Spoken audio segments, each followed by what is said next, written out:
pour la première fois depuis la Ve République que les parlementaires, sénateurs ou députés n'ont plus leur rôle fondamental à jouer d'évaluation et de contrôle du gouvernement. Aujourd'hui, c'est la démocratie qui est malade du Covid. Toute la gestion de cette crise a commencé, et vous le dites très bien, professeur, par un mensonge.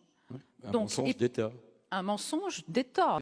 Depuis samedi dernier, 8 h du matin, nous devions porter tous dans le Bas-Rhin, à partir du moment où c'était des communes de plus de 10 000 habitants, un masque. J'ai immédiatement interrogé Josiane Chevalier, la préfète, sur les considérants de cette décision et sur quelle base médicale, scientifique, politique elle avait exécuté, puisque d'une certaine façon, elle est là pour...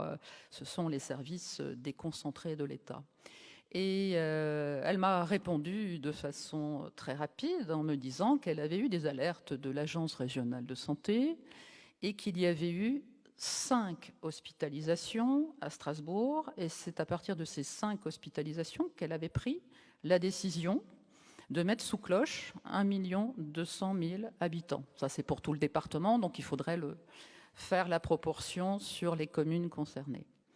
Mais je l'ai interrogé sur le sens de cette décision qui a un impact pour votre vie au quotidien. En plus, c'est vrai qu'on subit des changements de régime depuis le début.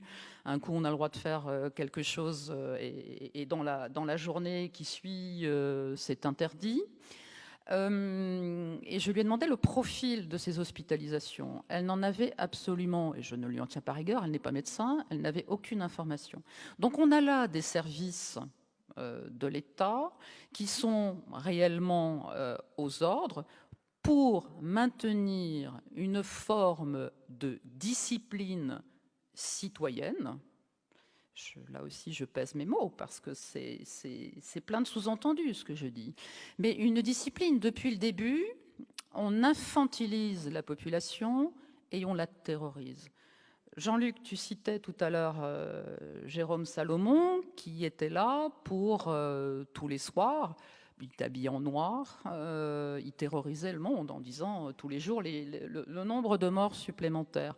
Heureusement, on l'a plus, mais j'ai envie de vous dire, on en reste à une médiocratie gouvernementale qui donne des ordres en permanence, toujours sur le régime de la privation de liberté, parce qu'en clair, et si tu m'autorises à redire un tout petit peu des choses sur ces privations de liberté,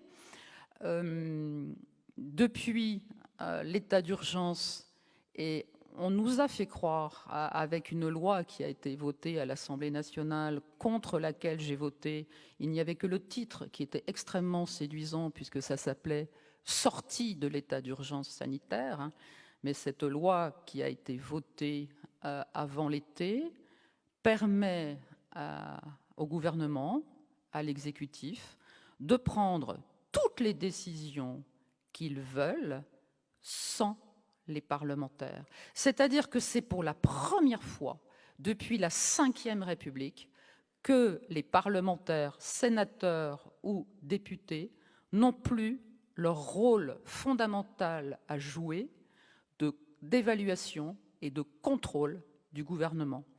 La démocratie, aujourd'hui, elle est masquée, elle est bâillonnée, et les parlementaires, aujourd'hui, ne servent à rien. Donc, c'est-à-dire que si le Premier ministre, comme il y a déjà quelques sous-entendus, décide de proroger cette obligation d'être masqué, et en effet, je sais, pour l'avoir entendu hier de Didier Raoult, qu'encore une fois, le masque à l'air libre, à l'extérieur, ne sert strictement à rien. On peut vous garder masqué jusqu'après l'hiver. Donc, fort de ce constat, il faut, et je m'interroge, et vous êtes tous là à vous interroger, dans quel but ? Si sur le plan médical et scientifique, et merci professeur de nous le redire, ce n'est pas utile, à quoi ça sert? Depuis le 16 mars, où l'histoire a en tout cas commencé officiellement pour vous, où on vous a demandé de façon unilatérale, puisque les parlementaires que nous sommes et on vous représente au plus haut niveau de l'État, vous avez été confinés de façon stricte en plus et de façon généralisée. Et très rapidement, à l'Assemblée nationale, il y a eu une loi, la loi du 23 mars, qui a fixé ces règles qu'on a appelées la loi d'état d'urgence sanitaire. Et c'est là qu'on s'est assis complètement sur les droits inaliénables qui sont dans notre Constitution.